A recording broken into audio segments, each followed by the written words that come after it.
hozir aka juda ham qo'rqinchli bitta gap aytdingiz-da. Men hozir O'zbekistonda mana trak sohasida deyarli aniq statistika qo'limda yo'q, taxminan bir 50% yoshlar dispetcherlik qilishyapti, trak sohasiga related ishlar qilishyapti-da.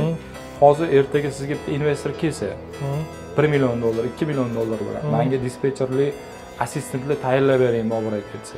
Qilaman.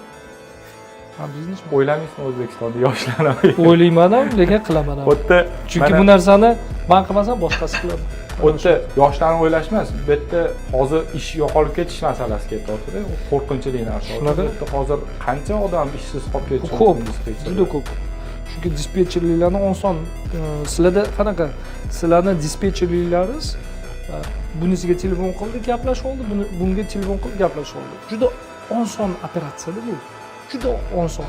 Bu yerda konsultatsiya kerak emas, bu yerda qanaqadir juda kuchli bilimlar kerak emas. Buni avtomatizatsiya qilish oson. Feeling bera oladimi AI? Qila oladi. Wow. Qila oladi. Emotsiya bilan gaplashib, misol uchun broker qimmat etsa, arzon beraman. Qila oladi.